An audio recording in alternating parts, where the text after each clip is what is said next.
بسم اللہ والصلاة والسلام علی رسول اللہ اما بعد۔ محترم حضرات، سیرت صحابہ کی اس مجلس میں آپ سب کا استقبال ہے۔ کل کی مجلس میں صحابی رسول حضرت عبداللہ ابن عباس رضی اللہ تعالیٰ عنہ کے سلسلے میں آپ نے سماعت فرمایا، اور آج بھی میں ایک اور صحابی، ان کا نام بھی عبداللہ ہے، عبداللہ ابن عمر بن عاص رضی اللہ تعالیٰ عنہ کی مثالی زندگی لے کر حاضر خدمت ہوں۔ صحابہ اکرام میں عبداللہ نام کے بہت سارے صحابہ ہیں۔ ان میں سے 4 صحابہ بہت مشہور ہوئے، ان کو عبادلۂ اربع کہا جاتا ہے۔ ایک ہیں عبداللہ ابن عمر، دوسرے ہیں عبداللہ ابن مسعود، تیسرے ہیں عبداللہ ابن عباس، اور چوتھے ہیں عبداللہ ابن عمر بن العاص۔ یہ 4 صحابہ بہت زیادہ مشہور ہیں۔ عبداللہ بن عمر بن عاص یہ ایک جلیل القدر صحابی کے بیٹے تھے، عمر بن عاص کے۔ عمر بن عاص رضی اللہ عنہ بہت ہی ذہین اور فتین اور ہوشیار صحابی تھے۔ انہی کے بیٹے ہیں یہ عبداللہ۔ عبداللہ کی ایک خصوصیت یہ ہے کہ یہ اپنے باپ سے پہلے مسلمان ہو گئے۔ پہلے بیٹا مسلمان ہوئے، بعد میں ان کے والد عمر بن عاص مسلمان ہوئے۔ عبداللہ کا پہلا نام عاص تھا، جو کہ ان کے دادا کا نام تھا۔ عاص بن عمر بن عاص ان کا اصلی نام تھا، پہلا نام تھا۔ دادا کا نام پوتے کو رکھے تھے۔ پیارے نبی صلی اللہ علیہ وسلم نے ان کے نام کو بدل کے عبداللہ ان کا نام رکھا تھا، کیونکہ جس نام میں بھی شرک ہوتا تھا، شرکیہ نام یا ایسے نام جس میں غلط معنی و مفہوم پایا جاتا ہو، پیارے نبی صلی اللہ علیہ وسلم ان ناموں کو بدل دیا کرتے تھے۔ ان کی ایک خصوصیت یہ تھی کہ باپ اور بیٹے میں عام طور پر 20-25 سال کا فرق ہوتا ہے عمر میں۔ بیٹے سے باپ جو ہے 20-22 سال کے بڑے ہوتے ہیں، لیکن یہاں ان کی خصوصیت آپ ملاحظہ کریں، ان دونوں میں زیادہ فرق نہیں تھا۔ عبداللہ میں اور ان کے باپ عمر بن عاص میں صرف 12 سال کا فرق تھا، صرف 12 سال کا فرق تھا۔ بتایا جاتا ہے پوری تاریخ انسانی میں باپ اور بیٹے میں اتنا کم فرق صرف انہی دونوں میں پایا جاتا ہے۔ پوری تاریخ انسانی میں عبداللہ اور ان کے باپ عمر بن عاص دونوں میں بہت کم فاصلہ ہے عمر میں، صرف 12 سال کا۔ گویا کہ عمر بن عاص کی شادی ہو گئی تھی 11 سال کی عمر میں، تو 12ویں سال یہ پیدا ہو گئے۔ رہی بات اسلام کے سلسلے میں، ان کی کیا قربانیاں ہیں، ان کا کردار کیا ہے، ان کا رول کیا ہے، چاہے آپ عملی اعتبار سے دیکھو، چاہے آپ علمی اعتبار سے دیکھو، دونوں اعتبار سے ان کے بہت سارے کارنامے ہیں، ان کی مثالی کردار ہے۔ علم کی اگر بات کریں تو یہ صحابی عبداللہ بن عمر بن عاص پیارے نبی صلی اللہ علیہ وسلم کی احادیث کو نبی صلی اللہ علیہ وسلم کے زمانے میں لکھا کرتے تھے اور جمع کیا کرتے تھے۔ تحریری شکل دی انہوں نے۔ قرآن تو رائٹنگ کی شکل میں موجود تھا، لیکن حدیثیں رائٹنگ کی شکل میں لکھنے والے صحابہ انگلیوں میں گنے چنے تھے، بہت کم تھے۔ انہی میں سے ایک عبداللہ بن عمرو بن عاص تھے۔ باقاعدہ انہوں نے اللہ کے نبی صلی اللہ علیہ وسلم کے زمانے میں حدیثوں کی ایک کتاب ہی تیار کی تھی، اس کا نام ہے الصحیفۃ الصادقہ، حدیثوں کا مجموعہ، حدیثوں کا گلدستہ۔ انہوں نے پیارے نبی صلی اللہ علیہ وسلم کی حدیثوں کو جمع کیا تھا۔ فرماتے ہیں جب میں نبی کریم صلی اللہ علیہ وسلم کی باتوں کو سنتا تھا تو ہر بات کو نوٹ کرتا تھا۔ پیارے نبی صلی اللہ علیہ وسلم کی سنی ہوئی، آپ کی زبان سے نکلنے والی ہر بات کو میں رائٹنگ کی شکل میں نوٹ کرتا تھا، اور آپ کی باتوں کو قلم کے ذریعے سے کتاب میں قید کرتا تھا، حفاظت کرتا تھا آپ کی باتوں کو۔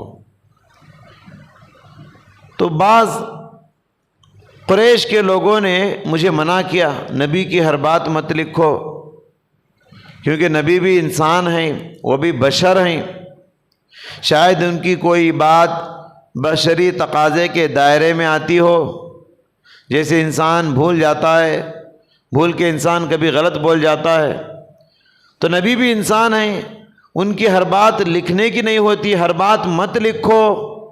اس طریقے سے قریش کے لوگوں نے ان کو منع کیا۔ تو حضرت عبداللہ بن عمرو بن عاص رضی اللہ تعالیٰ عنہ پیارے نبی صلی اللہ علیہ وسلم کے پاس آئے اور کہنے لگے، اللہ کے رسول، قریش کے لوگوں نے مجھے آپ کی ہر بات لکھنے سے منع کیا ہے، تو میں کیا کروں، رک جاؤں کیا؟ پیارے نبی صلی اللہ علیہ وسلم نے فرمایا، اکتب فوالذی نفسی بیدی ما خرج منی الا حقا۔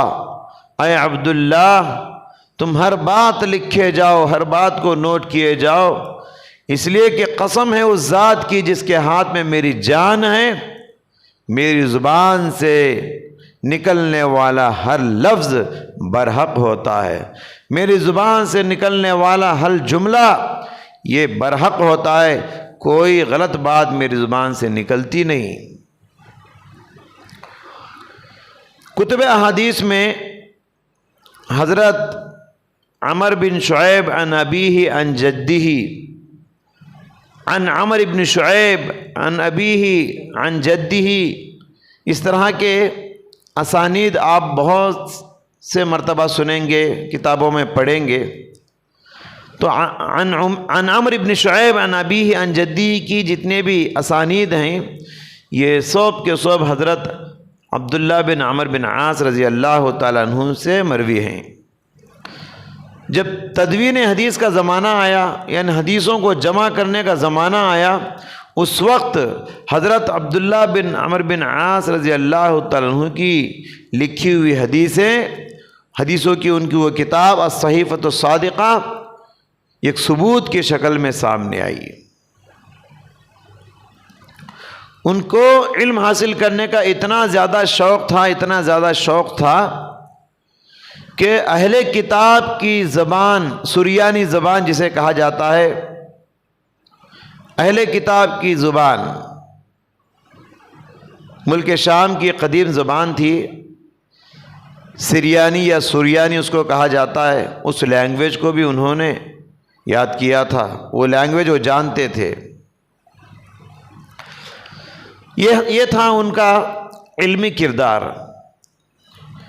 اگر ان کا جذبہ عمل آپ دیکھنا چاہتے ہیں، سبحان اللہ، بڑے عبادت گزار صحابی، بڑے اللہ والے صحابی، اللہ کے ولی تھے یہ صحابی، عبادت کرنے میں بالکل کمپرومائز نہیں ہوتے تھے، عبادت کرتے ہوئے رکتے نہیں تھے، تھکتے نہیں تھے، اپنے آرام کو قربان کر کے کیا رات، کیا دن، کیا صبح، کیا شام، ہر وقت اللہ تعالیٰ کی بندگی میں اپنے شب و روز گزارا کرتے تھے۔ رات بھر تہجد کی نماز پڑھتے، دن بھر روزے رکھتے، نفل روزے، اور قرآن کی تلاوت رکے بغیر، تھکے بغیر کیا کرتے تھے۔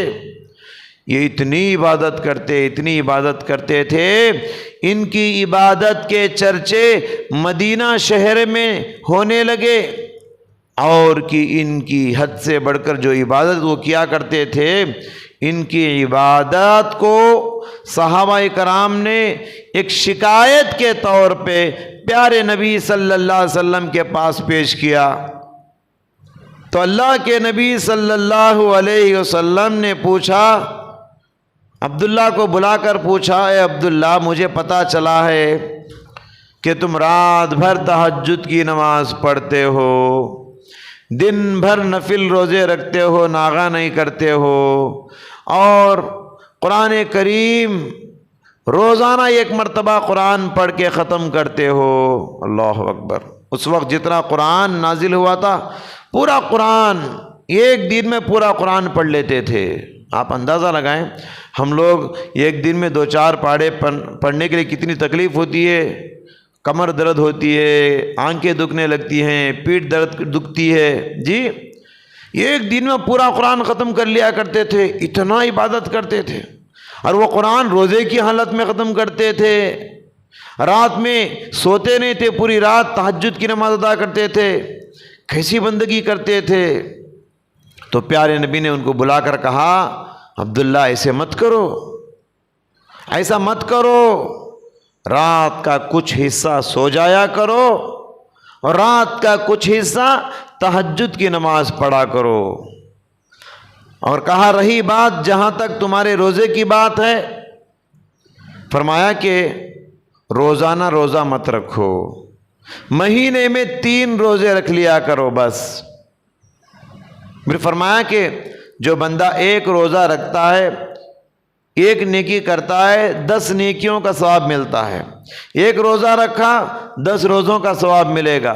اس طریقے سے مہینے میں 3 روزے رکھے گا تو 30 روزوں کا ثواب مل جائے گا۔ تو 3 روزے مہینے میں رکھا کرو، پورا مہینہ بھر روزہ رکھنے کا ثواب مل جائے گا۔ تو حضرت عبداللہ بن عمرو بن عاص رضی اللہ تعالیٰ عنہ نے پیارے نبی صلی اللہ علیہ وسلم سے کہا، اللہ کے نبی، میں قرآن کو روزانہ پڑھتا ہوں۔ پیارے نبی نے کہا کہ نہیں، مہینے میں 1 مرتبہ قرآن ختم کرو، مہینے میں 1 مرتبہ۔ عبداللہ بن عمرو بن عاص نے کہا، اللہ کے نبی اور زیادہ اجازت دیجئے۔ تو پیارے نبی نے کہا 20 دن میں یہ قرآن ختم کرو، 2 اشروں میں۔ انہوں نے کہا نہیں اللہ کے نبی، میں جوان ہوں، میرے پاس طاقت بہت ہے، میں صحت مند ہوں، اور زیادہ طاقت ہے میرے پاس، اور اضافہ کیجئے۔ تو پیارے نبی نے فرمایا ٹھیک ہے، 1 ہفتے میں 7 دن میں یہ قرآن ختم کر لو۔ انہوں نے کہا نہیں اللہ کے نبی، اور زیادہ اجازت دیجئے۔ تو پیارے نبی نے کہا 3 دن میں یہ قرآن ختم کر لو، 3 دن سے کم مدت میں قرآن کو ختم کرنے کی اجازت نہیں، کیونکہ 3 دن سے کم مدت میں جو قرآن ختم کرے گا وہ قرآن کو سمجھے بغیر پڑھے گا یا تو غلط سلط پڑھے گا۔ اللہ اکبر! کیسا جذبہ ہے ان کا، دیکھیے۔ رہی روزے کی بات، تو انہوں نے کہا اللہ کے نبی، میں روزانہ روزہ رکھتا ہوں۔ پیارے نبی نے کہا کہ ایسا مت کرو، مہینے میں 3 روزے رکھ لو، پورے مہینے کا ثواب مل جائے گا، 30 روزوں کا ثواب۔ انہوں نے کہا نہیں اللہ کے نبی، اور طاقت ہے میرے پاس، اور اضافہ کیجئے۔ پیارے نبی نے فرمایا اور اضافہ کیا، کہا پیر کا روزہ ہے، جمعرات کا روزہ ہے، رکھ لو۔ انہوں نے کہا نہیں اللہ کے نبی، مجھے اور طاقت ہے، اور اضافہ کیجئے۔ تو پیارے نبی صلی اللہ علیہ وسلم نے فرمایا اور زیادہ رکھنا ہی چاہتے ہو تو صوم داؤدی رکھ لو، یہ سب سے افضل روزہ ہے۔ صوم داؤدی کا مطلب کیا ہے؟ صوم یومن و فطر یومن، 1 دن روزہ رکھتے تھے، 1 دن روزہ چھوڑتے تھے داؤد علیہ السلام۔ اللہ اکبر! پوری زندگی 1 دن روزہ، 1 دن ناغا، 1 دن روزہ، 1 دن ناغا، تو ویسے رکھ لیا کرو۔ تو عبداللہ بن عمر بن عاص اسی پر عمل کیا کرتے تھے، 1 دن روزہ، 1 دن افطار۔ رہی بات تہجد کی نماز پڑھنے کی، تو اس طریقے سے اللہ کے نبی نے اشارہ کیا کہ پوری رات تہجد نہیں پڑھنا، کچھ سو جاؤ اور کچھ رات آپ نماز پڑھ لیا کرو۔ تو بہرحال اس طریقے سے اللہ کے نبی صلی اللہ علیہ وسلم نے ان کو عبادتوں میں اعتدال کی تعلیم دی، اعتدال کی ترغیب دی. کہا کہ حد سے بڑھ کر اتنا بھی عبادت نہیں کرنا اور بالکل کم بھی نہیں، درمیانی انداز میں عبادت کرنے کی تعلیم دی. یہاں آپ غور کرو کتنا جذبہ ہے عمل کرنے کا صحابی کے اندر. عام طور پر ہمارے ماحول میں کیا ہوتا ہے، ہم لوگ بیان کر کے لوگوں کو سمجھاتے ہیں، تھک جاتے ہیں، 5 جگہ نہ نماز پڑھو، پڑھتے نہیں لوگ. رمضان گیا، پھر رمضان آنے تک روزے کی بات ہی نہیں رہتی، نفل روزوں کی. تراویح کی نماز رمضان میں مشکل سے ادا کر لیتے ہیں، جس کو غیر رمضان میں ہم تہجد کہتے ہیں. رمضان گیا، پھر تہجد کا نام و نشان ختم ہو جاتا ہے. بار بار بولنے پر بھی لوگوں کو عمل کرنا کتنا مشکل ہو گیا ہے. تو ہمارا ایمان دیکھیے اور اس زمانے میں صحابہ کا ایمان دیکھیے. ہم لوگوں کو عمل کرنے کے لیے بار بار بولنا پڑتا ہے، اور ان لوگوں کو بار بار بولنا پڑتا تھا اتنا مت کرو، اتنا زیادہ نہیں، ذرا کم کرو، ذرا کم کرو. اور عام طور پر آپ دیکھیے کہ انسانوں کا دل کسی ایک عبادت میں لگتا ہے. کوئی نفل روزہ رکھتا ہے تو تہجد میں پیچھے ہوتا ہے، کوئی تہجد میں آگے ہے تو قرآن پڑھنے میں پیچھے ہوتا ہے. لیکن یہ صحابی دیکھیے، تہجد کی نماز پڑھنے میں بھی وہ آگے ہیں، نفل روزے رکھنے میں بھی وہ آگے ہیں، قرآن کی تلاوت کرنے میں بھی وہ آگے ہیں، نفل نمازوں میں بھی وہ آگے ہیں. ہر نیکی میں صحابی رسول عبداللہ بن عمر بن عاص وہ آگے بڑھ چڑھ کر حصہ لیتے تھے، ہر عبادت میں آگے بڑھتے تھے. گویا ایک مجاہدانہ زندگی گزارے عبادت کرتے ہوئے. اللہ کو بھی یہی مطلوب ہے، وجاہدوا فی اللہ حق جہادی، اللہ کے راہ میں محنت کرنے کا جو حق ہے اتنا محنت کرو. محنت اتنا نہیں جتنا ہمارا دل بولتا ہے، دماغ بولتا ہے. محنت اتنا نہیں جتنا اپنا عمل کرتا ہے. محنت اتنا کرو جتنا اللہ چاہتا ہے. رب چاہی بندگی کرو، من چاہی بندگی نہیں. رب چاہی عبادت کرو، من چاہی عبادت نہیں. عبادت اتنا کرنا ہے جتنا اللہ چاہتا ہے. یہ تکلیف مطلوب ہے اللہ تعالیٰ کو. ہم لوگ روزہ رکھ کے جو بھوک کی تکلیف برداشت کرتے ہیں، جو پیاس کی تکلیف برداشت کرتے ہیں، پیاس کو، یہ مطلوب ہے اللہ کو پاس. اللہ کو یہ پسند ہے تہجد پڑھتے ہوئے بندے کے پیر دکھیں، وہ نیند کو قربان کرے. یہ پسند ہے اللہ کو، یہ مطلوب ہے اللہ کو. تو اللہ تعالیٰ کے لیے صبر کرنا چاہیے، عبادت کرتے ہوئے تکلیف اٹھانا چاہیے. زندگی کے آخری ایام میں حضرت عبداللہ بن عمر بن عاص فرمایا کرتے تھے، جب ان پر یہ عبادتیں مشکل ہو گئی، جوانی تھی، طاقت تھی، خوب عبادت کرتے تھے، ان کی خواہش تھی کہ مرتے دم تک ان عبادتوں کو برابر میں پابندی کروں. لیکن آخری عمر میں جب بیماریاں آ گئی، بڑھاپا آ گیا، عبادتیں کرنا مشکل ہو گیا. رات میں تہجد پڑھنا مشکل ہو گیا، لمبی لمبی رکعتیں. اور صوم داؤدی، اللہ کے نبی نے ان سے کہا تھا نا مہینے میں 3 روزے رکھ لو. انہوں نے مانگ کر لیا تھا، نہیں میں صوم داؤدی رکھوں گا، داؤد علیہ السلام کی جیسا روزہ، 1 دن روزہ 1 دن ناغا. اور اللہ کے نبی نے فرمایا تھا کہ مہینے میں قرآن ختم کر لو. لیکن انہوں نے مانگ کر لیا تھا اللہ کے نبی سے کہ نہیں اللہ کے نبی 3 دن میں قرآن ختم کروں گا. تو اب آخری عمر میں عمل مشکل ہو گیا. تو کہتے ہیں کاش کہ میں نبی صلی اللہ علیہ وسلم کی ہوئی اس نصیحت کو اپنا لیتا کہ تو کتنا اچھا ہوتا. نبی کی اس نصیحت کو میں نے اپنایا نہیں، آج میرے لیے عبادت کرنا مشکل ہو گیا ہے. بہرحال ان کی خواہش تھی کہ وہ عبادتوں میں پابندی کرے. تو حضرات ان کی زندگی بہت بڑا سبق میرے لیے اور آپ کے لیے یہی دیتی ہے کہ عبادتوں میں پابندی ہونی چاہیے. عبادت کرتے ہوئے مداومت عمل جسے کہا جاتا ہے، عبادت میں پابندی، روزانہ عبادت کرنا، برابر عبادت کرنا.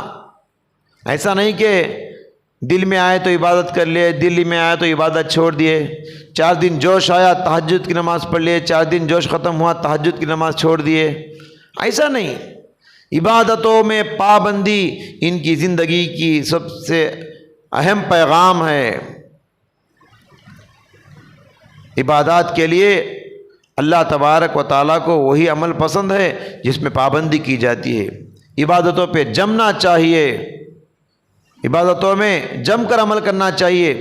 جیسے جیسے عمر بڑھتی ہے ویسے ویسے ہمارا جذبہ عمل بھی بڑھنا چاہیے، جیسے جیسے عمر بڑھتی ہے ویسے ویسے ہمارا معیار عمل بھی بڑھنا چاہیے، جیسے جیسے عمر بڑھتی ہے ویسے ویسے ہمارا مقدار عمل بھی بڑھنا چاہیے۔